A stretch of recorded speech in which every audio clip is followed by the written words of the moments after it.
so the event is recording.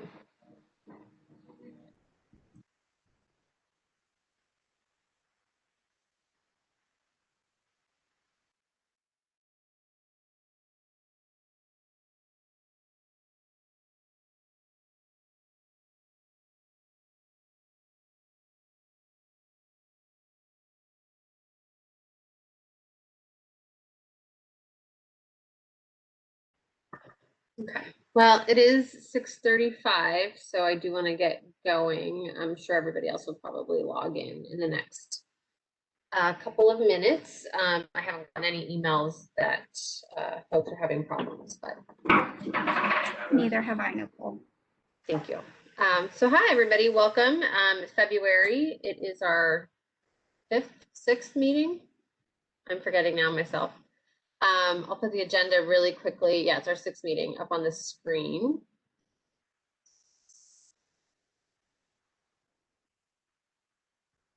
So we can all see it. Okay.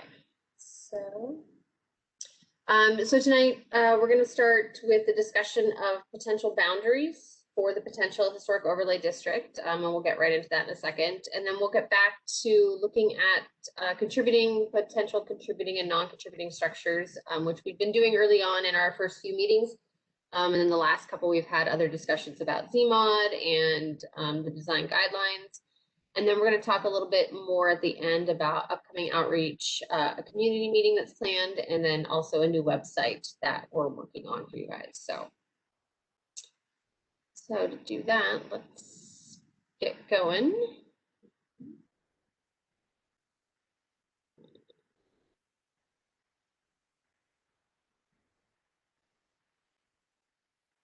I spent my day on Zoom, so now I'm on WebEx, and I'm trying to remember where everything is. So.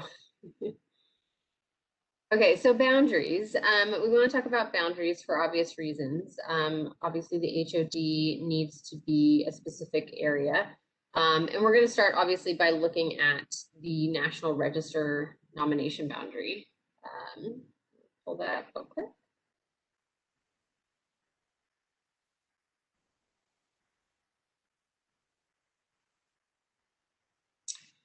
Okay, so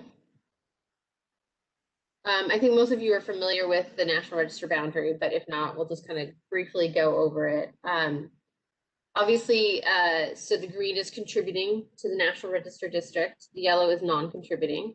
And you'll see that obviously encompasses pretty much the boundary itself. The greater boundary encompasses pretty much all of Holmes Run Acres neighborhood, including Luria Park and I believe the school, but it does not include the recreation center, nor does it include the area, the northern or southern part of Executive Avenue, which those houses, as we know, are not. They weren't built with Holmes Run Acres, but they are definitely in the area.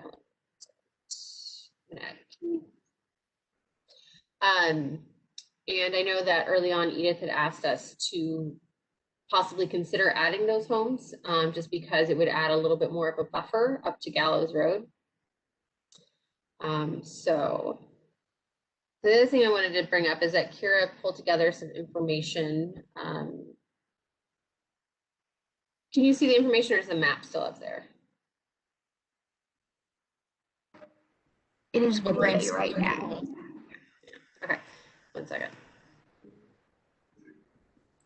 It was there.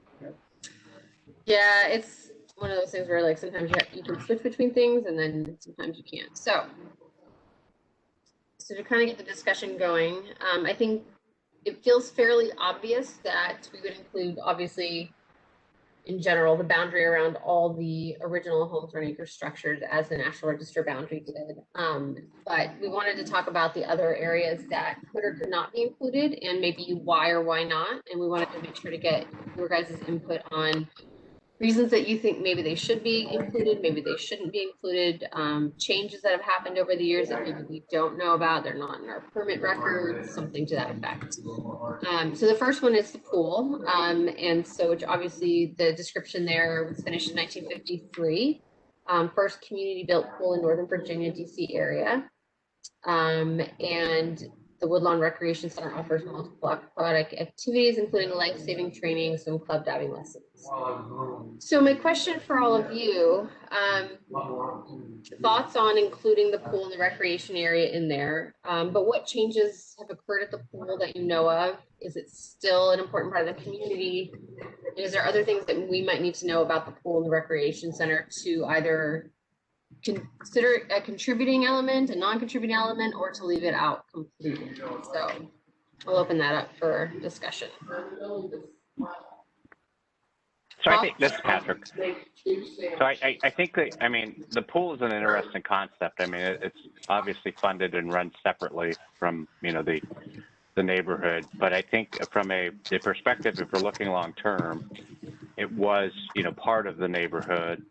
And I'm just thinking sort of strategically in terms of if they're included within the boundary, that also there's been concern over the years as to whether or not the pool gets sold, what happens to it, what type of, you know, do we lose the buffer to the neighborhood that the pool provides and things like that. So I would say you know, we have to look at those aspects of what that means. But I think, you know, historically it's part of the neighborhood, even though it is, you know, operated very differently now than it probably used to be. I don't have a history of 20 years ago, but I do know it's different, and there are probably people on the phone who do know the history. But it is an important buffer to the neighborhood. There have been certain times, even when it had to do with the cell phone tower, that property could have been sold and could have been developed right up against Holmes on Acres. So I think we need to consider sort of those long-term implications of including it or not including it. And I would be supportive of including it, but we have to understand the legalities because it is a separately run entity of what does that mean? You know, do we actually have the authority of the neighborhood to go, you know, in the HOD or what? And that I don't quite understand because I'm not sure how they're structured legally. So what I will say is what ends up being considered to be put in the HOD or not put in the HOD will come from staff. So if when we're going through this process, we feel like it's a contributing feature to the neighborhood and it's important, then we would recommend to the Board of Supervisors and the Planning Commission that it be included.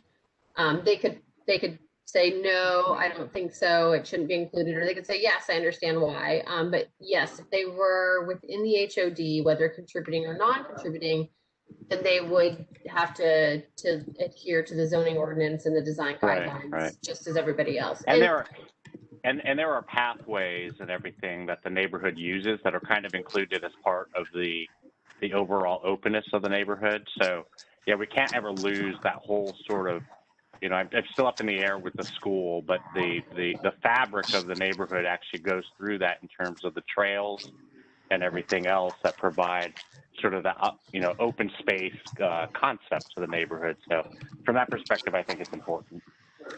And real quick for my, who does own the pool? I'm realizing I don't have that information in front of me. Can I help you out here a little bit? This is Steve. The pool is incorporated. It has its own board of directors, and the corporation owns it. It's obviously nonprofit.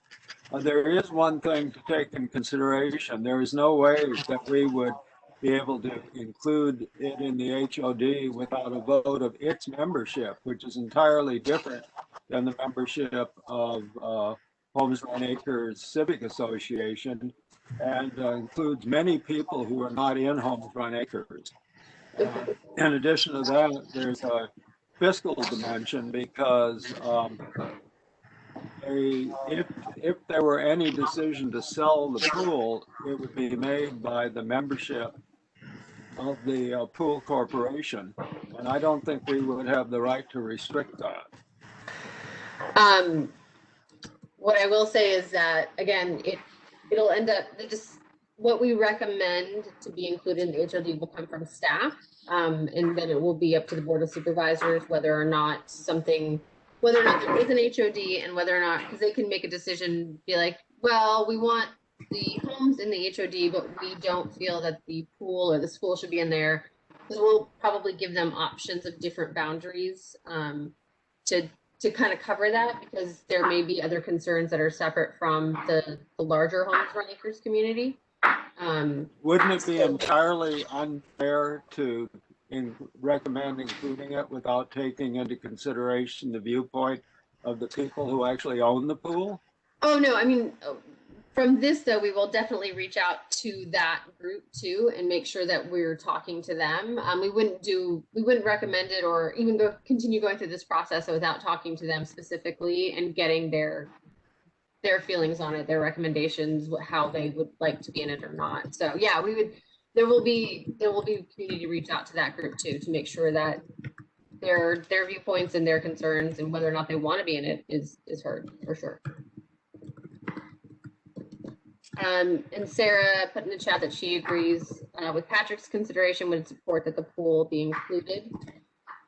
Other thoughts?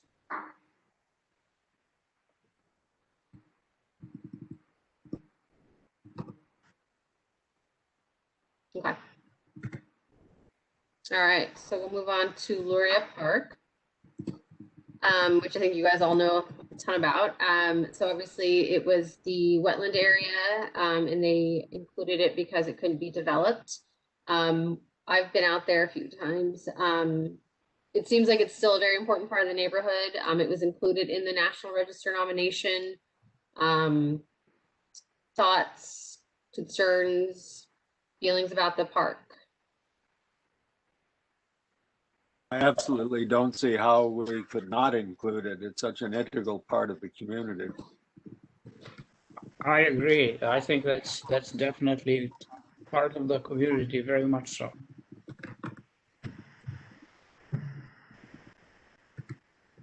Yeah, the first time I came out there was not last Halloween, the Halloween 2019. And you guys were having your, I think it was like Holmes Run Acres days or something. There was like a Halloween contest and stuff like that. So it was really cool to see the neighborhood and in that context and be a part of kind of like what was happening at the time. Unlike the pool, this is also part of the community, open to absolutely everyone, correct? That's correct. It's the main park for, though located entirely in Holmes and Right. Acres, it's the main park for Raymondale as well. And a lot of community activities are held in it for That's everyone. correct.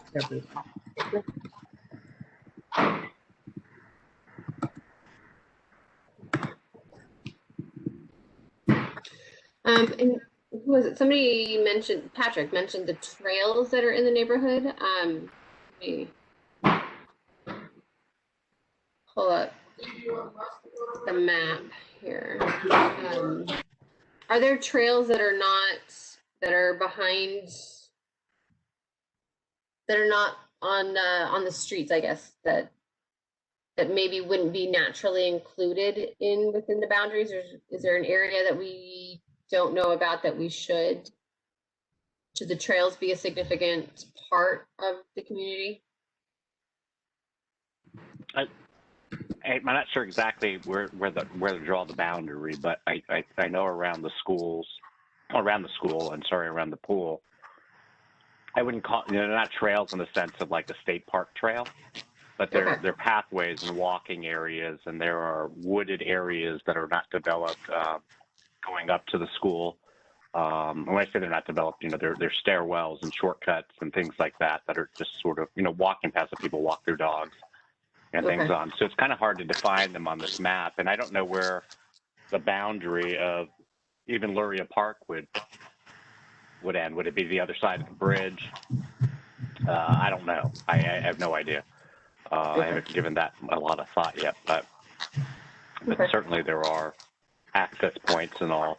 And even by the park off to the right, behind a lot of the houses there is a ton of open space where we have, a lot of the deer. Whether I like them or not is sort of immaterial, but there's tons of deer back there and wildlife that live in that back area that, so I guess we'd have to figure out what that boundary is around the outside of the, or the, perimeter of the acres. Okay. Yeah. There are a few interesting points there that we might want to discuss at a later meeting, but I realize that for example, the bridge from across Holmes Run between Holmes Run Acres and Raymondale, that might actually be part of Holmes Run Stream Valley Park. Okay. I don't think we would want Holmes Run Stream Valley Park, with the exception of Luria Park, to be part of the district, but that could be a discussion as well. There is, I think, other parkland adjacent to the Surrey Lane houses that is not considered Luria Park. Okay. And what I will say, and I won't speak for the park authority or anything like that. During the Holland Hills process, we went to ask them about specifically kind of like Luria Park, the parks that were included in the original construction of Holland Hills, and the park authority was open to other parks being included in the HOD. And I'll be working with the park authority to talk about that, because a lot of times if it's a stream park, they're planned for basically to be stream parks and to not have any kind of construction or to be developed in any other way except for as they are now. And so the HOD does kind of put like an extra layer of protection on those parks. So again, I don't want to speak for the park authority and say that that's what they'll say about the same things here, but that's a conversation that we'll have with the park authority if they're open to it too. Because it does, if you look at some of our original HODs, which were done a long time ago, they were generally, and we've talked about this a little bit, they generally consisted of a few resources, right, kind of clustered in the area, and then they kind of drew, and I'm not sure why or how, but they generally drew a large boundary around them, and in a way kind of protected it much more. Obviously, that will be more difficult to do here, because as soon as we start pushing that boundary out, in most places, we're going to start encompassing a lot of other landowners that are not in Holmes Run Acres and may have, serious objections to it. But parkland may be something where we possibly could add a little bit more of a buffer to the neighborhood if people are amenable to it. So another, in addition to trails that either belong to the county or are part of an easement, there's a trail across the pool property connecting the elementary school to, I don't know. Is there any way to get from the pool to Executive Avenue without going on Gallows? Would that trail be of importance to the neighborhood if the pool were to be redeveloped? There's no trail from the pool to Executive. There is no trail from the pool. That's correct. So I think the pool itself is an integral part of the neighborhood. I don't think the trail leading from the school to the pool would be integral if the pool were to ever redevelop. Yeah, so I just want to hit on that a little bit. Sorry, it's Patrick again. So the boundaries that half or the buffer zones are actually very influential on maintaining the character if you want to have an HOD. And so this is, I think, what we're looking at, asking to look at is there are things that can be incorporated even in working with the park departments and stuff like that. And even with our adjacent neighbors, they may not want development behind them as well. So if you put these together and you create a buffer around the neighborhood, it's better than having the ability to just simply run right up against the neighborhood, unless, and I'm being facetious, but unless you want, 13-story apartments all the way around the neighborhood, and that's your skyline. So buffers are built in place for a reason. So I think we need to think broader, and whether or not we say a pathway from the school to the pool is integral, we have to look at what the possibilities are in the future in terms of maintaining the integrity of the neighborhood. So I would just caution everybody to think broader, and if we can get buy-in from, the Parks Department to allow a bigger buffer, that could also benefit our neighbors. They might like the buffer also, because they may not want to have, potential intrusion of or lack of character, going into their neighborhoods. I think the one we've talked about before also is you start looking at the church that's adjacent to the property. So I think we need to make sure that we're not creating a boundary that's right up to the edge of Holmes Run Acres, and think a bit broader and whether or not we can get the buy-in from other folks who, in other neighborhoods that want to allow us to have that boundary because it also benefits them. So that's all I'm saying.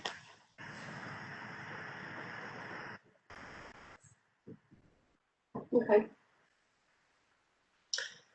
And Sarah wrote, I don't see how residents of Raymondale and other surrounding neighborhoods would be adversely affected by these entities being included in the HOD. And I'm assuming entities, you mean like the parks and that kind of stuff, not them specifically. So, okay.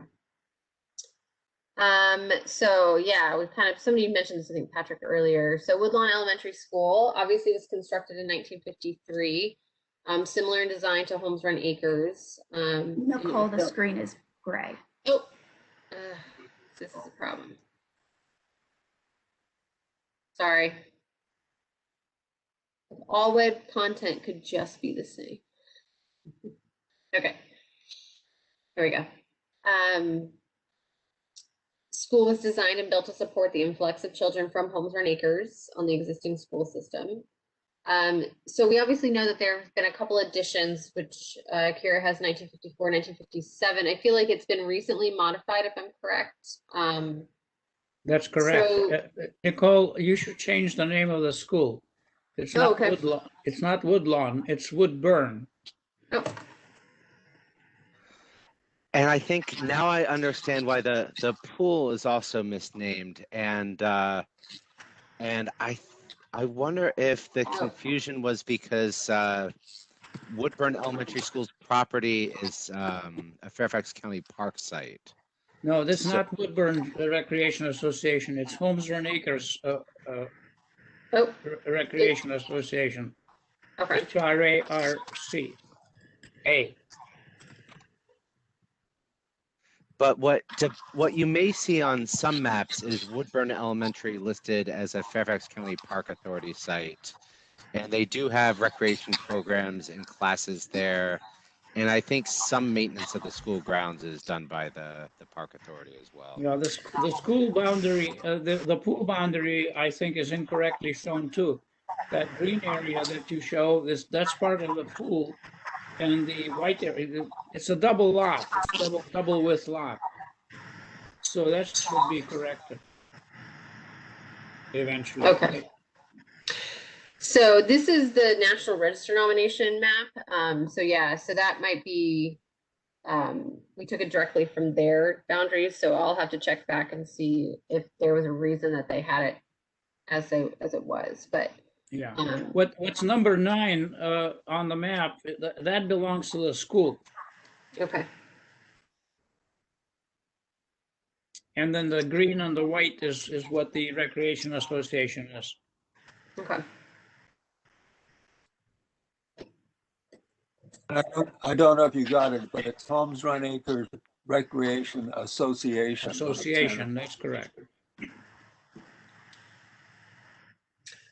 Okay.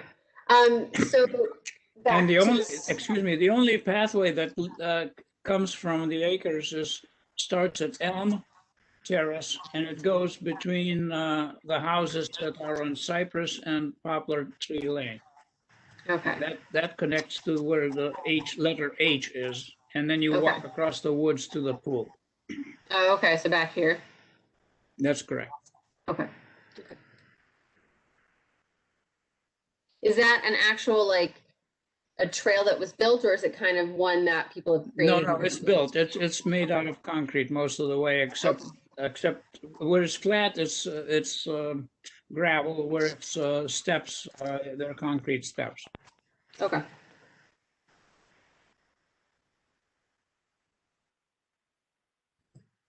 But both of the pool and the school were built in response to the neighborhood, and so that's part of just reemphasizing why I think they should be included.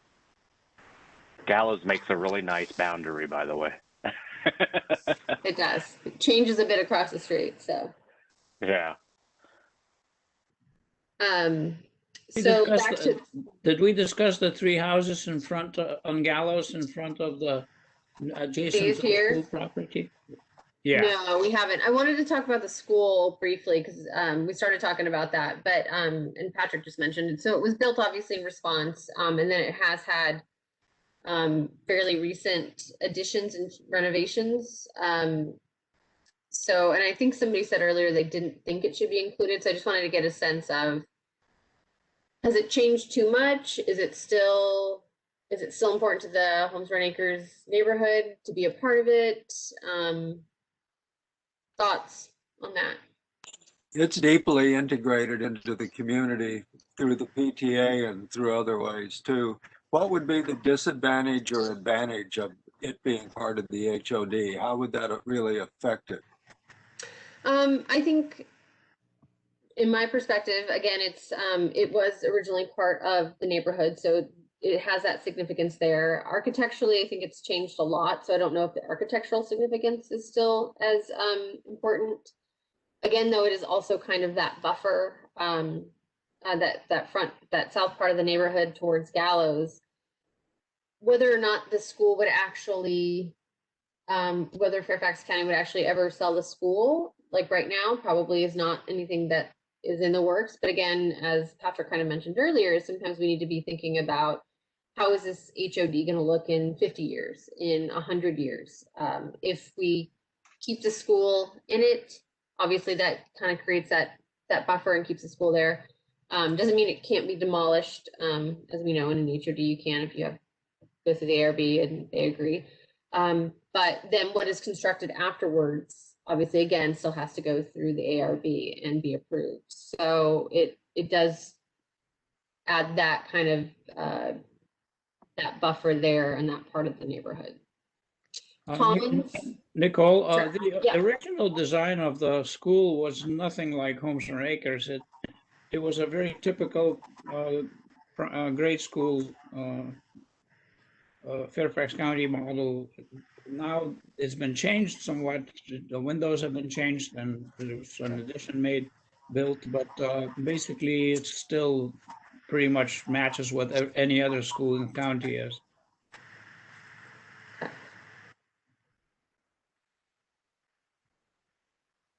What's important is not architectural, it's social and cultural.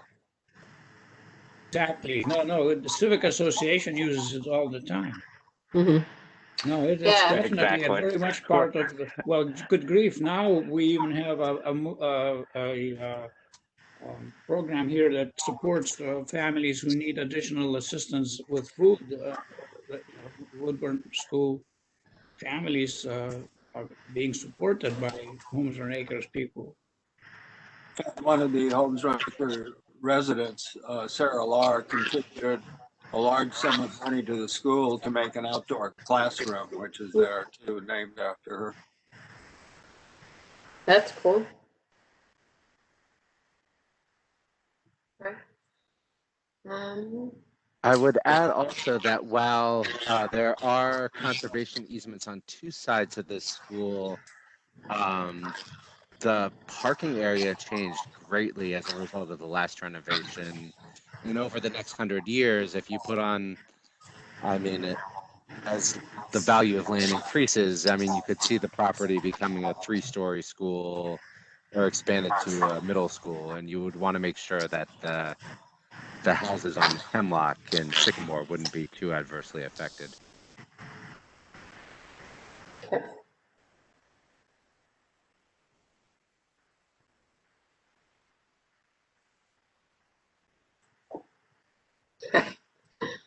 Let's see in the comments. Sarah said the connection to nature is a character defining feature of the neighborhood. So infrastructure that is visible from Homes or Acres home should be included when possible. And Patrick also thinks it should be part of the HOD. It's resized for this area. Right sized, sorry, just like it's right sized for this area, which kind of goes to what you were just saying, David.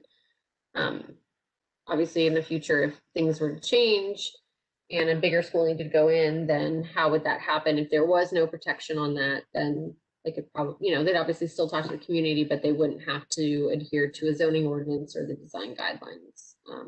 Those are good things to think about. Okay. Okay, so this is gonna probably be the toughest part of this discussion. When we first started, I think when Edith and David, and I'm not sure who else, in the early parts met with us and, the supervisor, there was some question about the executive drive dwellings that are not Holmes Run Acres homes. And do we want to include those? Does it make sense to include those? As I noted here at the bottom, they would be considered non-contributing. So a lot of times in a historic district, if you have a big chunk of structures that are not the same, they're the same time period almost as Holmes Run Acres, but they're not the same significance, right? It's not part of that Holmes Run Acres neighborhood. If there's a big chunk of it, you would probably leave it out. Obviously, one of the benefits to leaving it in would be that it adds that kind of buffer up to Gallows Road, because obviously one of the big concerns in your neighborhood is the tear downs and the large homes that are getting put in their place. So I guess what are the thoughts from the Holmes Run Acres community? And obviously we'll be reaching out to folks that live in that area. We're going to talk about outreach a little bit later too tonight. So what are the thoughts on including those structures, whether they should be, shouldn't be, discussion, I guess. While my inclination would be to include them, I absolutely think majority vote of those houses or contiguous houses is important.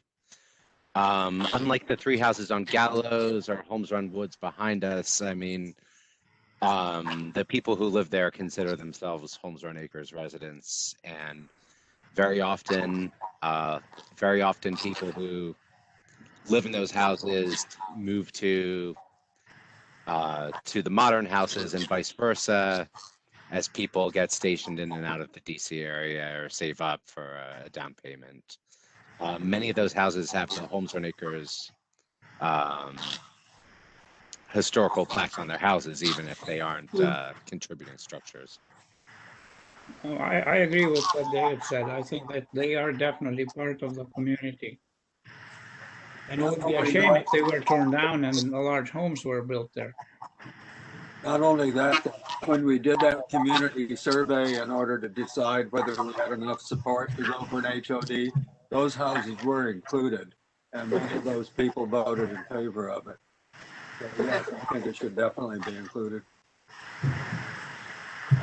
Okay. Yeah, I'll add to that and say I agree as well. It's I mean, it's important maybe at some point to understand and I know there are people who know the history, but it's part of the neighborhood. It was developed. It might be a slightly different style, but they're definitely have always been considered part of the neighborhood. So I think it would be, I think maybe we have to justify why, but the reality is that those houses came up at the same time as we were starting to build the sense of community and the style within the neighborhood, and it's just maybe a little bit of a fluke that they didn't match the style of the other houses, but certainly the intent was they were part of the neighborhood. Actually built before the neighborhood was here. They were there before. Right. But many of those people actually belong to the Holmes Run Acres Civic Association, so they consider themselves totally part of the neighborhood. Okay. Let's see. And Sarah agreed executive avenue houses should be included. So, okay. And yeah, like I said, we'll talk a little bit more about outreach at the end of the meeting, which will include obviously those folks that live in that area. So let's go back to the boundaries real quick. So before we move on, any other thoughts on boundaries, anything we didn't think about, anything for sure that you want to make sure that we know about, anything we talked about tonight or anything we didn't? It's a very odd little green section over in Arnold Lane. Is that just because of the ownership of it? Because that certainly was not ever part of the acres. Oh, sorry, my little box. Yeah, I think that must be like an outlot that's It's that a, was yeah, it's a double lot that's associated with that house. And yeah. whether, But that's I mean, you fairly can't new. separate them. Keith may remember who that that lot belongs to, but those people bought that lot when it became available, and they sort of became it. That part became part of Homes on Acre. I think there were Fairly azaleas and recent. everything back there, but the Who was it, history Keith? is that That's fairly recent, isn't it, Arvidas? I would say maybe 10, not 10, really. 15 years ago. I forget who lived there, but they when the lot became available, they just bought it. I was gonna say, yeah, if it was included in the National Register nomination, which is what this boundary is, and I think that was what, 2006, 2007. So Yeah. Yeah, It's so it's the woman been a who while. ran the pet registry for many years. What's That's her name, Arvidas? right. Exactly. That's exactly who it was. Yeah, it's sold as a single property and it's maintained as a single property. So I Yeah. think, I mean, there would be no reason to not include it, but it is I think the first or second largest lot in the acres. So it's that makes sense. part of Yeah. that property. I can't remember if I mentioned this. This is kind of just a random thing. A little bit to the east on Gallows, a few streets down. I can't remember the street. There's some of the houses that were built by the same developer that did the Bodars. Have you seen those? Are you referring to the Sheffield Court addition to Raymondale, or there are also some modern houses closer to the acres in Raymondale that are modern, mixed in with colonials? Yeah, we had yes, I think it is down. It's down this way. So yeah, I think it is. It might be Arnold. I go. Yeah. Anyway, I was just curious if any of you had. I'm assuming living there long enough, you probably have seen them all. So. Okay. So we will move on to talking about contributing and non-contributing. And Kira, if you will make sure to have the spreadsheet handy. We're going to do some on Gallows to start out.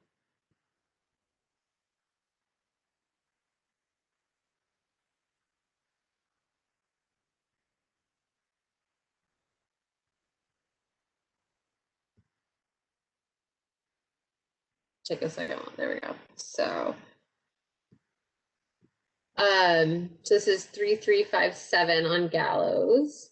Is that and that view. So you can kind of see in that first one, obviously you can see the original structure here, and then the very large two-story addition behind it. Thoughts on that one? The additions behind the house, I would definitely support it as contributing. It does look like there's also, I'm going to pull up the permits too, because it looks like there's also a side addition. I think some of our concern is that maybe it's overwhelming the rest of the structure.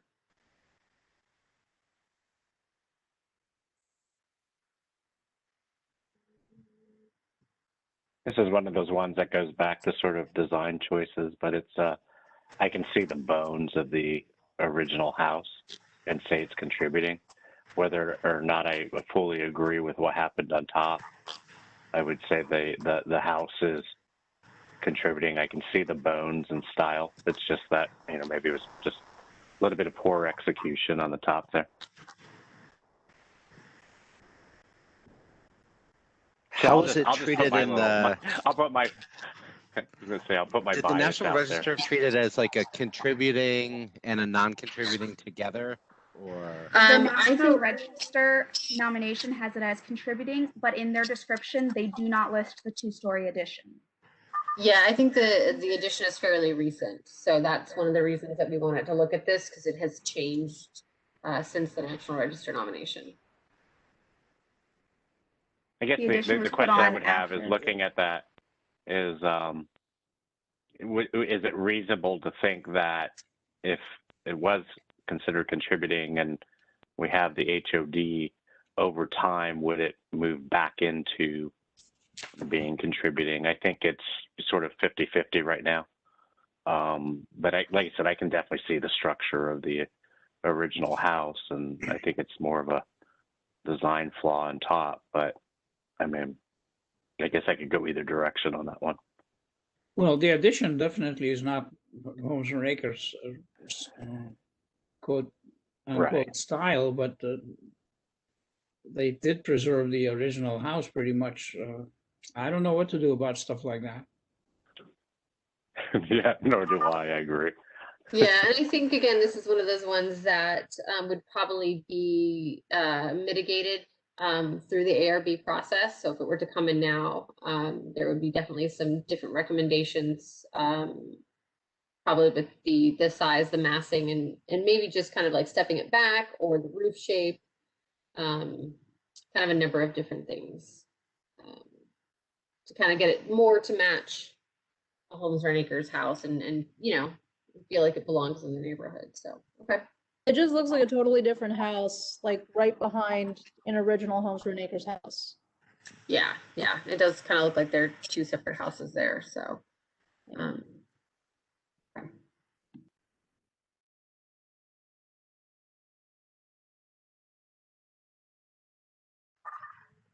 So Nicole, let me ask a different question. Yeah. So the question of contributing versus non-contributing. So the concern is obviously when you're drawing your boundaries, if you have a series of homes that are considered non-contributing, you might draw your boundary around them. But I think in the case of this one here, the question is not so much to determine the boundary, but to, I mean, because it would happen to it sits on Gallows, so that's a natural boundary. The question would be, is it so far gone and non-contributing that you would draw a boundary around it? Or is the question, I mean, what's the implication of something like that?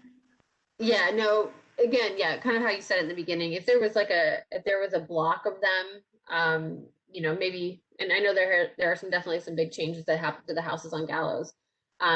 If there was a big block of them, you would have to take that into account. And so that would be staff like looking at this. If we say, just for example, like 7 houses in a row in Gallows, we all were like, no, these are all non-contributing. They don't represent a Homes for an Acres house. We would have to take that into account before deciding whether or not to still include them. Because if you are including them, you've got to say, we've got to explain to the board and have good reason why. Is it, you know, if they're not historic, if they don't have that integrity, is it just to keep a buffer? Is that a good reason? So those are all kind of things that we're going to have to get into. If it's just one house, it's unlikely that we don't generally try to with cheese or donut hole in national or a historic district. So you don't want to do that. So yeah, if this was just the one house and everything else, the boundary would still include it. It would be non-contributing, and everything else around it would probably still be contributing. Okay. Nicole, I have a question, and maybe this is the right place to bring it up. Dealing with mass, which obviously this one does. How would any guideline deal with mass to prevent something like this, or you know, to discourage something like this being built? It would probably be how it's cited.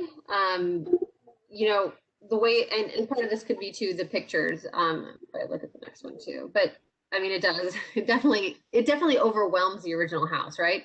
And so maybe what it would, and it would be hard to say specifically because it depends on the lot too and what they're coming in with for their addition. But in my head, just off the top of it, I would that front gable, I would definitely kind of maybe step that back. And so, because then you see that side gable there that's happening. Maybe that first part isn't that front gable that's just right in your face. Maybe there's a lower, it kind of eases into that second story somehow. And maybe there's a way to adjust the mass off to the side. Well, you're referring to a guideline on the roof, but how do you have a guideline about mass? Let me give you a hypothetical example. Yeah, Sarah. Sorry, go ahead, Keith. Yeah. Say a developer pulls down a small Luria and builds a very large house that is exactly follows all the guidelines, but it's built out to the minimum setback. What kind of guideline would prevent that? So Sarah from Tracery is the consultant that's going to be working on the design guidelines, is on the call, and she just popped in to, so Sarah, if you want to take that one. Sure. Hi, everyone. So the guidelines would, first explain the historic character of the buildings and the existing massing and of the different models. So the one-story massing fitting within the landscape. It would show pictures and make recommendations against this sort of massing, which kind of towers over the historic building. So even if that would be in the design guidelines, that you shouldn't design an addition that looks like this. Again, the design guidelines are recommendations, not requirements. But when the ARB reviews a project like this, they're obviously going to be looking at the massing. And even if someone was to come in and tear down a building and build something new, if the massing doesn't relate to its adjoining neighbors, I think making references to looking at what's on the streetscape and relating the massing to those buildings. It's just the relationship within the street that's important, not just the individual lot. A guideline would actually refer to massing as the standard mass in the neighborhood, or how would it state? It wouldn't like give any prescriptive size or mass, but it would say something like new construction within the HOD should look to the adjoining buildings and the streetscape and fit compatibly within that streetscape for the massing. Also making recommendations for like starting with a one-story addition, matching the roof line so you don't end up with this kind of cross gable configuration that you see on this building. But just other design, using a hyphen, using other design techniques to minimize its appearance on the lot, and it's improving its compatibility with the historic house. All right. So the guidelines are just going to provide sort of, I mean, they're guidelines. They're not zoning. Guidelines are guidelines, and guidelines can be very annoying when you have to go through an ARB, which then creates a discussion that may cause developers to do something different. The zoning aspects of the HOD could include the limitation on height on the front of this, and that would be an actual zoning issue. But the guidelines are guidelines get challenged all the time in court. At the end of the day, guidelines are meant to create discussion and consensus to keep the houses in the form of the historic overlay. And so I think what's one thing that we think we're starting to learn through this whole process is, so the density may or may not be included. So. Yeah, and I think Sarah touched on that too, so there'll be something about this in there, but again, the ARB will be looking at this and they'll be reading the design guidelines, and they're going to be, they probably would see this and they'd be like, okay, this is a starting point, and where do we go from here? Because obviously, like we've said, this kind of overwhelms the original structure. And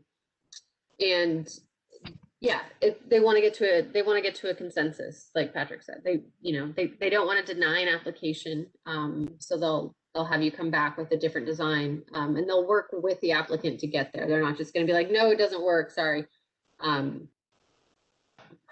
Just muted myself.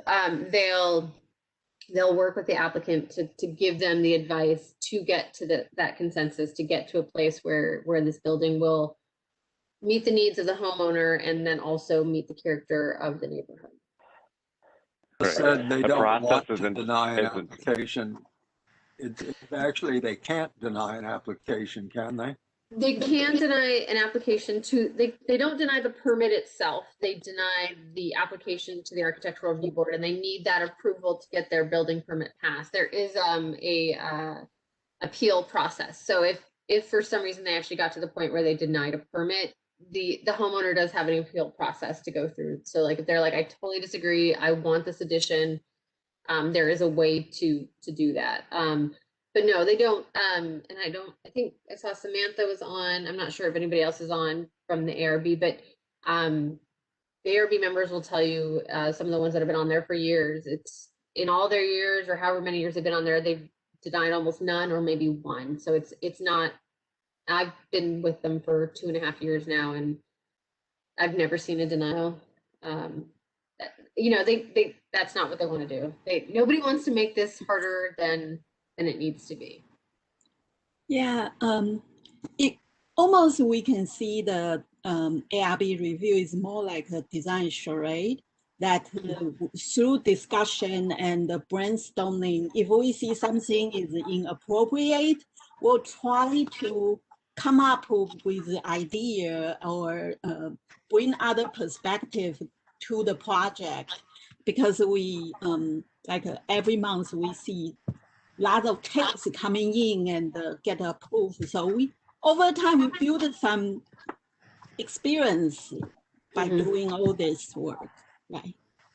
Yeah, and that's what we're trying to do with with these community meetings, and then also having Sarah from Treasuries on this call, is to make sure that as we're getting to the point where we're going to be drafting the design guidelines, is that we're making it work for the community, because we do want it to be not any more difficult than it needs to be, but we want to make sure that we're encompassing the design characteristics that make Holmes Run Acres Holmes Run Acres.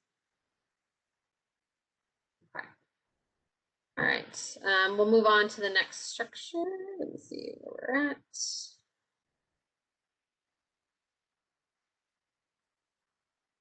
Okay, so we're going to move to 3401 Gallows.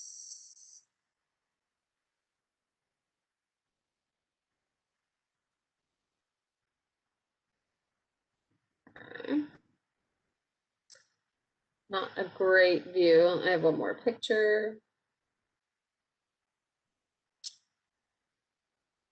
Pause it there and see if I can pull up the permits for everybody.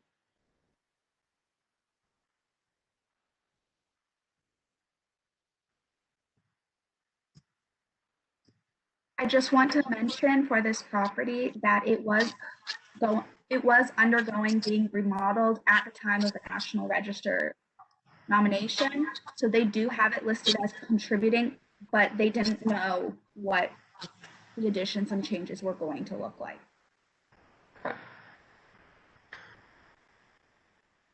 Okay, so I'm gonna get a sense, and then let me pull up the permit. So you can see originally there was with the back forth. It's hard to see, but the chimney is in there, so it looks like, and we'll see that when we go through the permit here. Well, there appear to be two major addition times. Yeah. Yeah. Yeah, so you can see obviously there's this front addition. And then unfortunately that's all I have, but then it looks like. Looks like they enclosed the carport. Yeah, you're right.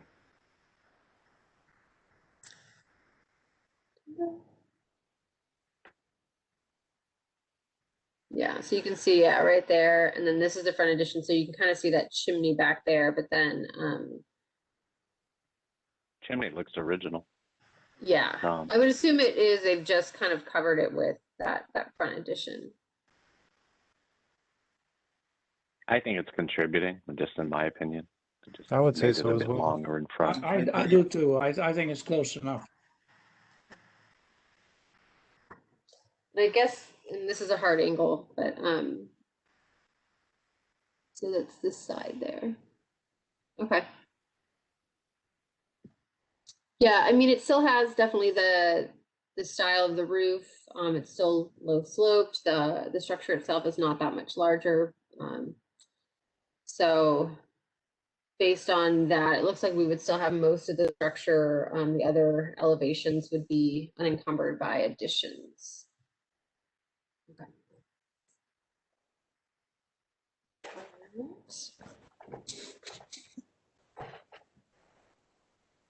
1 second as I pull up the next one.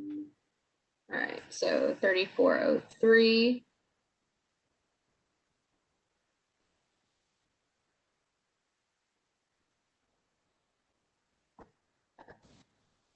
So kind of similar, it looks like they've enclosed the carport there, and then they've got a front addition because they've blocked the chimney. Nope, not that one. Thoughts on this one? I'm going to pull up the permit to see if there's any rear additions.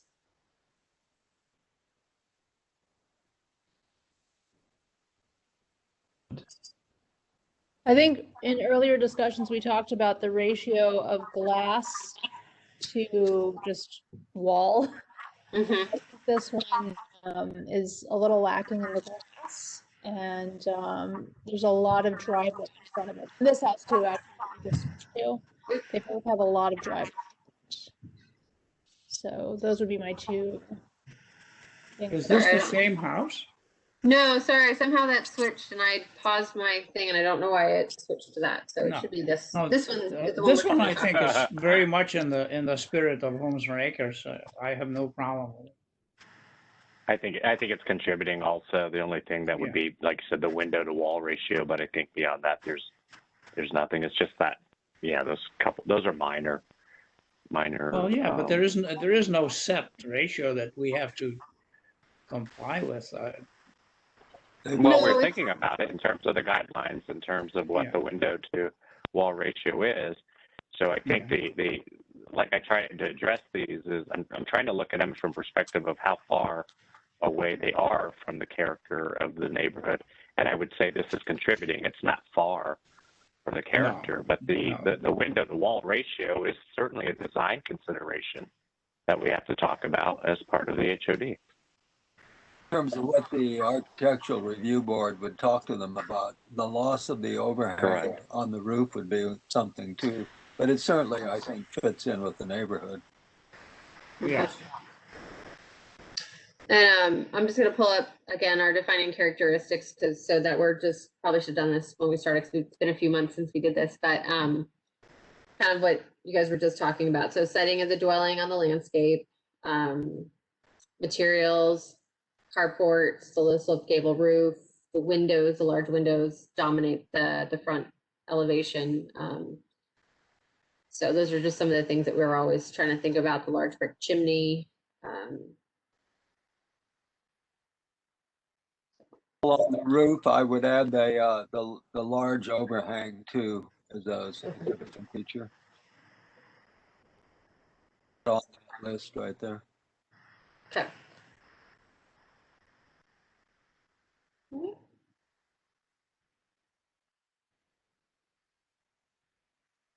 Let's see that next one you brought up, Nicole. That shocked us. We thought it was the back. We thought it was the back side of that house. We're like, no. Wow. No, we don't want to see that one, Patrick. So yeah, so this is Oh, boy. 3405. And I think everybody has that kind of initial reaction to it. So let's see, do I have just that picture? Once you get past the parking lot that's in front of it, evaluate it. It just doesn't fit. Yeah, all that pavement. Yeah. And the half moon windows and the shutters and the siding, it's all, I don't think it's within character, but. Yeah. No, it's definitely, it didn't go the right way. Yeah. And then, yeah, looking at the additions, there's been a few additions, but yeah, they enclose the carport, they put a front addition on, there's also a rear addition. And I think it's, again, this is one of those examples of maybe if they had just done one of those things, it would be okay. But yeah, I mean, if you're walking up to this house, you probably would not assume that it's in Holmes Run Acres. The roof shape is the only thing that kind of nods towards that still. Everything else, it looks like a different neighborhood to me.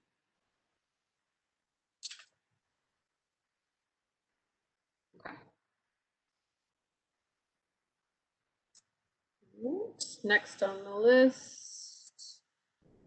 We're going to jump around a little bit tonight. So we're going to go to 3322 Laurel Court. So give me 1 second while I pull that up.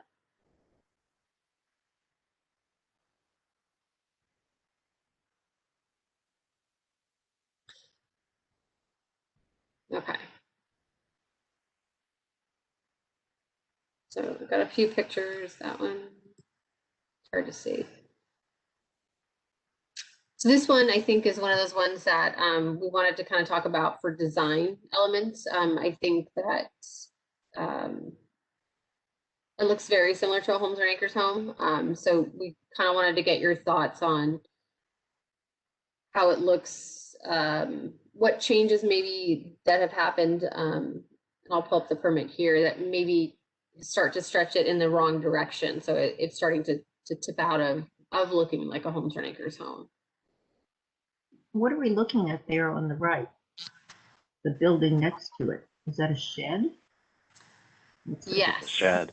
Yeah, I think it's just a detached shed. It's just some storage space, yeah.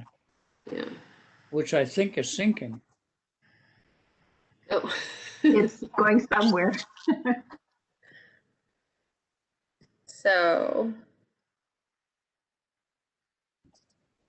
I think overall it probably is in character, but the stacked stone kind of gives it this sort of like rustic, sort of Tuscan kind of look that I don't think is the spirit of the neighborhood, but otherwise it's probably fine. yeah. No, I think the basic shape and everything else what they did is not bad. I mean, it does keep the shape of the house very well and intact. Yes. You can Yeah, very well I don't- tell what I the window personally is don't. doing in the brick wall, but I think it's contributing. Yeah, So one of the- I think that it is too. I don't have a problem with the stacked stone, and I'd be really concerned if we're moving in that direction. That's stacked stone versus a particular brick, because I think stacked stone can still maintain the integrity of these houses that were meant to be, both modernized with new materials and things like that. So the stacked stone doesn't bother me. If the bush were removed, we'd see a lot more window too, which probably would help. So I think it fits. Yeah. And I think one of the other concerns that we had too is, if I'm going to pull up the permit here, is you'll see that with the addition, so you can see the original structure here, and then what they've done is obviously this addition that kind of covers 50% of what would be the original structure. Although I do think that, yeah, the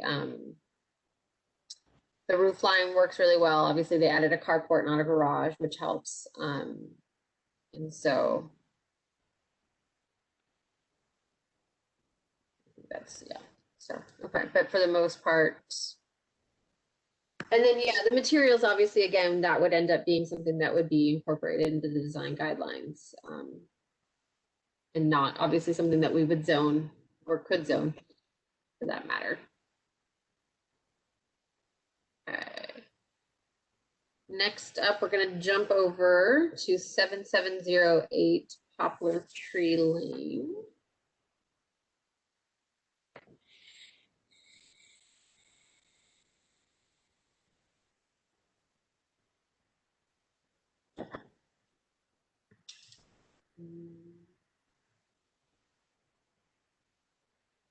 So you can see that the original chimney and stuff is right back there. Obviously, we've got this front addition and then what appears to be a rear addition. Let's see.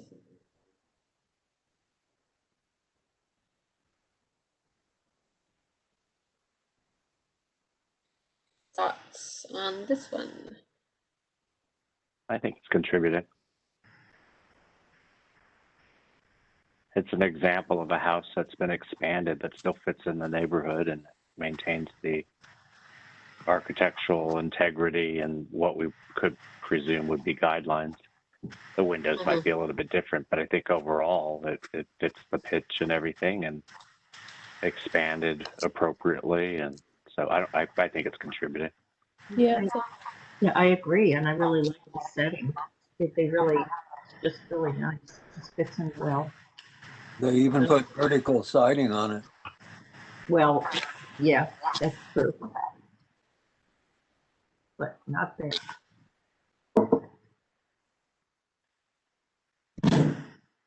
The style of windows is appropriate as well.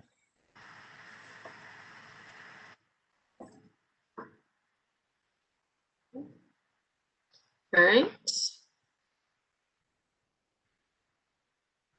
Next up,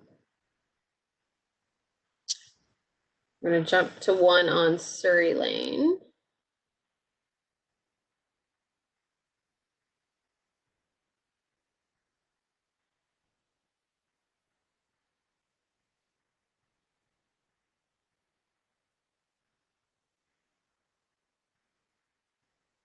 This one's a little hard to see. And I've got one more photo.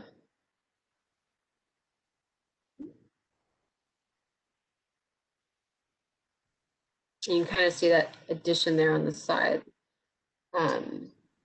Yeah, this looks contributing to me. I don't see what would be the objectionable or controversial part. To fit into the landscape very nicely. Obviously not taken in the winter. This is beautiful. Nicole, I just wanted to add something. If you go back to the last one, and if maybe you could point out the addition to me, but it was an extension of the roof. This one right here? Yeah. Yeah, so this is the addition right here. So this would be, you can see the original chimney there. And I can pull up the permit if you want to see the.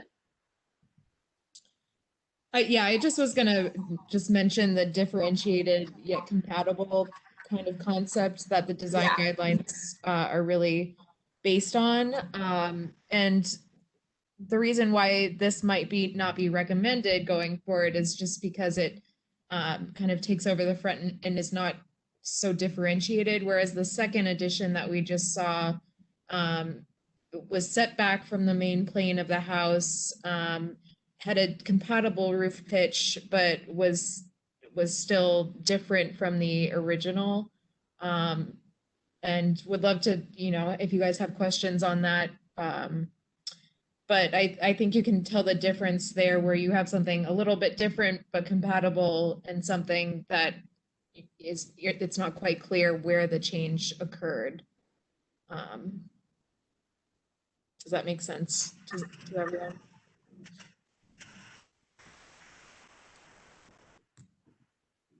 Does everybody, like, I think when Sarah came last month and we talked a little bit about the design guidelines, and I know that one of the concerns in Holland Hills was that they didn't want things to be differentiated too much, where in preservation standard practice from the Secretary of Interior standards is to make sure that we're not replicating history. We want to make sure that it's a Holmes Run Acres house, but you also know where the changes have been made over time. So does what Sarah May said make sense to everybody? Are we locked into this idea of little or no differentiation? Because boy, I don't like that guideline. Is that so required of preservation? Wait, are you saying little or no differentiation, or? I don't care if it's differentiated or not. Yeah, no, generally the guidelines say to differentiate it because you don't want to pretend that that's what the house looked like when it was constructed. You want it to be compatible, but you don't want to pretend that the house looked like something that it never did to start out. Are we required to agree with that?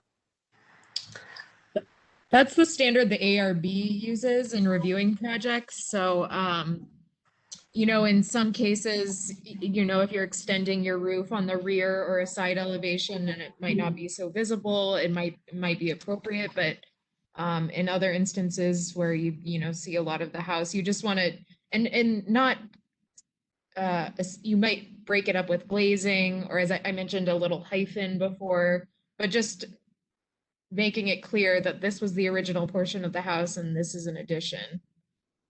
without detracting from the original building mass and architectural style. And all of that will kind of be built into the recommendations that are made in the design guidelines. It's not going to just be like straight up like this has to be completely different. It, you know, it's kind of what Sarah was saying is, you know, how they recommend the roof lines. So like this one makes sense, right? Because you can tell that that's the addition on the side there, and you can see the original structure, and you know that that's the original Homes for an Acre structure. And so this all, you know, you see the original structure, you see the addition, but the addition is still compatible, but you know it's different. I'm looking at property records. They don't have any addition date noted on that. That's unusual.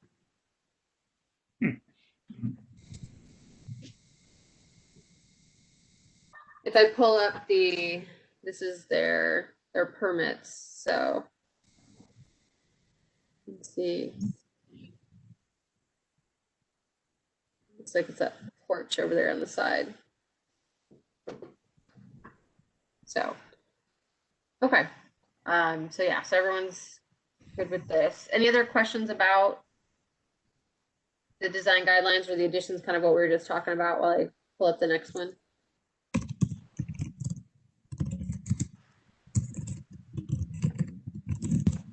All right, so we're gonna go to Sycamore Drive for a couple.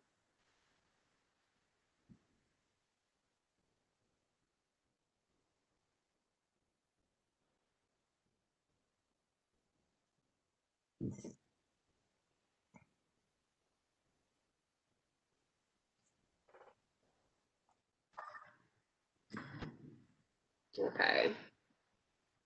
So this is 7905, and you can see obviously the original portion here in the middle, but then we've got this addition off on the side here. You can kind of see it from the front there.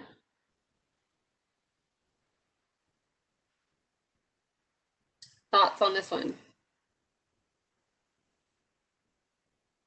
I think it's contributing. The issue is with the guidelines that we would put forward, that's probably not how it would have turned out. But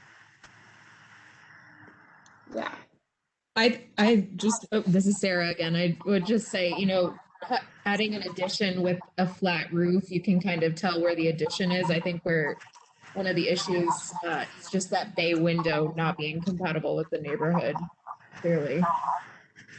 right. That's why I said that probably wouldn't pass the guidelines. Yeah.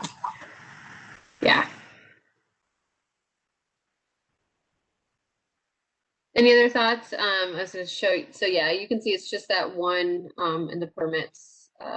Obviously, they've got the existing carport, and then they've just got that one addition there. And again, I think it's similar to what you guys were saying, kind of like design issues.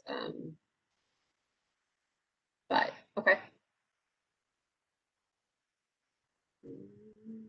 Let me grab, there's one more that we're going to look at tonight. My computer.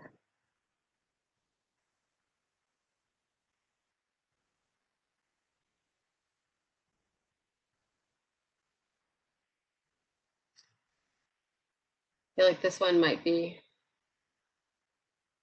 So this is 7911 Sycamore Drive. You can kind of see, it's hard to tell that it's a Homes for an Acres home. Yep. Yep. So I would like to also mention that this has happened since the National Register nomination. So it was previously listed as contributing because it did not look like this. Do we have a picture of what it looks like before this? somewhere, I don't, let me pull up I got the permit, 1 second. Kind of give us a better sense of. Although it was originally a 2-story Luria. Yeah, it was a 2-story. So you can see, sorry, they keep switching the direction of the. So you can see that there's a little bump out there which would be the chimney. Sorry, they flipped it again on you. So then you'll see there's first edition off the rear, which probably wouldn't have been a big issue.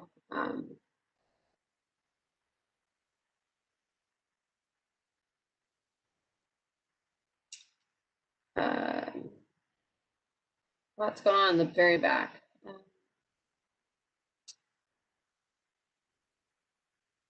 So I don't know if I have the permit for what and when that happened exactly. But it might have happened with some of this work that happened in 2014. But obviously it does not look like a two-story Luria. I would obviously go for non-contributing, but does anybody have any disagreement with that? Yeah. No, I would agree with that it's non-contributing. Absolutely. It's almost non-recognizable as to what it is. This is the kind of thing I'd hope to prevent with an HOD. Yeah. Nicole, I just sent you an old real estate listing, but it looks Yes. like there's a lot more glazing, and it looks like they added a gable at Yeah. some point, but even the Yeah. glazing was better before. So yeah, so it's much different. Yeah. That looks a lot better then. Yeah. Beautiful house. Yeah. Yeah. So obviously, the gable on the front. yeah, there would definitely be, if this was something that would come into the ARB, obviously we would try not to go from this to yeah, this is almost 2 or 3 phases removed from being a homes or an acre house. Yeah, yeah. So okay. That one seemed very obvious, but obviously we want to talk about them, and because obviously if it was contributing in the beginning, and this is kind of why we're going back and looking at what has changed since the National Register nomination. Okay, so that's what we have on the list for tonight. Stop sharing my screen. Might actually finish early for once. So the next thing I wanted to talk about, at the last meeting, obviously we talked about communication, and there were some issues and concerns that we're not getting stuff out to the larger community. And so obviously I sent you guys kind of an update midway through the month to send out to your group. But the next thing that we want to do is have a larger community meeting in March to kind of update everybody on where we are in the process, give an updated timeline about where we think we're going to be, and to kind of also just go back, and because it has been since November of 2019 since we had the first community meeting, and a lot obviously has changed for us in the world, and we want to make sure that everybody's up to speed on the process, where we're at, what we're looking at, understanding what an HOD is, what it does, what design guidelines are, that kind of stuff. So we've worked with the supervisor's office, and so we're going to do it on Monday, March 22nd.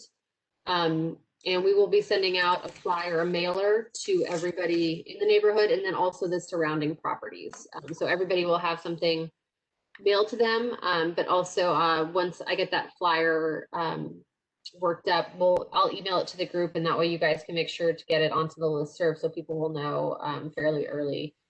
It will be virtual, of course, so we'll be doing it on WebEx.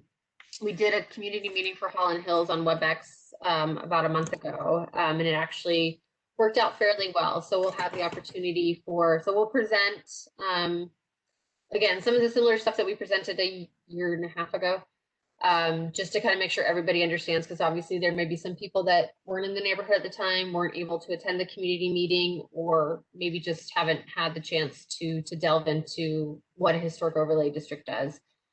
Sarah from Traceries will be there, so she'll be able to give an introduction to the design guidelines and kind of explain their role in the process. We'll talk about what we've done for the work group so far. And as I said, we'll talk about timelines going forward, and then also kind of the next steps in the process, and when we'll also be reaching out to folks to make sure that we're getting input. In addition to that, I'm working on, question? Yeah, I was just going to ask, and maybe you're getting there. So we have assigned panelists to the to the working group. Yes. Have you decided how or if the panelists would be able to interact, or is this going to be strictly the county? No, I mean, I'm not hadn't- trying to invite a. No, I mean, I think it I'm would not be. inviting a bunch of an attack on all of us, but it's like. I'm just gonna let you guys do the talking, and I'm just gonna watch. No, I think it would be great, and maybe what I'll do is this week reach out to all of you because I think it would be important to have the work group. If somebody is comfortable speaking, I don't want to force anybody to speak if they don't want to, but obviously anybody will be able to ask questions at the meeting. So even if you don't want to speak for the work group, if you just want to speak for yourself, that's fine. But I think it's important to have somebody or multiple people from the work group, bring their experience and what we've been working on to make sure that they're hearing what you guys are doing and getting it from your side. Yeah, I think it might be helpful. It might be helpful just to have a slide that shows the working group members, so that then people know who to talk to. Even if they don't want to do it on WebEx, they can send an email on the listserv or whatever, and ask questions. Because I have to say that I've turned around on my views on this, and I'm actually more for the HOD than I was when I started. Okay. And there are different reasons why. There are different pressures. So I think it would be interesting just to see. But I know I think some folks on the working group may have gone the opposite direction, and said we don't want to tell people what to do. And I'm like, I was in that position at first too, but I understand the pressures on the community, and so it's sort of like, okay. So my view has changed, and maybe other people's views have changed in another direction. But I think at least if nothing else, just a slide of who the panel members are. No, definitely like that idea. And I think maybe what we'll do is we'll give a moment to open it. I'll check with you guys beforehand to see if anybody does want to speak, and if we do, then we'll open it up to you guys to kind of give your perspective too. And then in addition to that, the other thing that I'm working on is we have this new platform called Public Input. So it's a new, I don't want to just say website, but it's more of it's a way for governments to reach out, and instead of just having kind of the static web page that we have now where I post stuff and maybe people go, maybe they don't, it would be something that's a little bit more interactive, and there'll be the ability for people to ask questions. Also, as we go through this process, if we want to do any kind of surveys to survey the whole group, that would be a way to do it, and it's all in one place. And it's another way to kind of put the information out there so it's in one place. But I think one of the real cool things that I've seen with it, and I've just started learning about it, and so I'm trying to create it, and I will have it definitely soon for you guys to look at and then to get it out to the community, is if there's a section where we have like maybe a frequently asked questions and people can comment and question, you can see if somebody else has asked the same question, and you can see the response from the county in the same place. So everybody is seeing the same question and the same answer, and it's coming from one place. So that way, hopefully we'll kind of slow down the misinformation that I know that people are concerned about that's happening, because, one person hears one thing and says it to somebody else. And so that way there'll be one place for questions and answers, and to hopefully give people the ability to specifically reach out to us if they're not able to come to the work group meeting, and Kira and I can check and answer questions and all of that. I think one thing that would be helpful to have in that presentation is sort of where are we in the path to determining an HOD. I think sort of the schedule sort of project, and we've talked about that a couple of times, and I think that would be really important to say where are we in this process. I agree, and I've got a timeline worked up, and I'll send that to you guys probably in the next week, so you can see it, because I worked with the supervisor's office to make sure that they understand where we are in the process too, obviously, because they're interested in what we're doing and how far along we are. Stakeholders, yeah. Stakeholders. And obviously the timeline is important, and it'll call out, besides the next community meeting, we'll also have another one further along in this, probably as we get further along in the summer, once we have something, a zoning ordinance, something drawn up, and also the draft design guidelines, because that is going to be where the real important part is for the community to see what actually may be on paper, what if an HOD is passed, what will be regulated and what will go in the design guidelines, and what they will have to deal with as a homeowner in homes or acres. And that's obviously the real important part. So, so another community. And you've heard, I was going to say, you've heard from our discussions that there's a lot of confusion between guidelines and zoning changes. And I think it's important for people to understand the difference between those. Yeah, I agree. And I think that's something that we've seen with Holland Hills, obviously a little bit ahead of you guys in timeline. And that seems to be the recurring theme. And so hopefully we can get that information out there between the community meeting and a new updated website with it kind of really easy to see and read, kind of make sure that distinction is understood. And then eventually, like I said, once we have those things drafted, coming back to the community with them and giving everybody an opportunity to read it and then to comment on it too. So that is all I have for tonight. So we're early. Does anybody else have any other questions or thoughts, concerns they want to share before we? Since we are having a community meeting next month, we won't have a work group meeting. But what we'll do is I'll obviously be in touch with you guys throughout the process, and then we'll talk about scheduling the next meeting after that too. So, all right. Great. Okay, Thank you guys. so much for a good meeting. Thank you very much. Yeah, I appreciate it. I feel like Thank a you. lot of good conversation again. So thank you guys very much. And hopefully everybody got to enjoy the weather a little bit today and stay safe. Thank you. All right. Okay. Thank you. Bye guys. Bye. Everybody. Good night. Good night. Bye.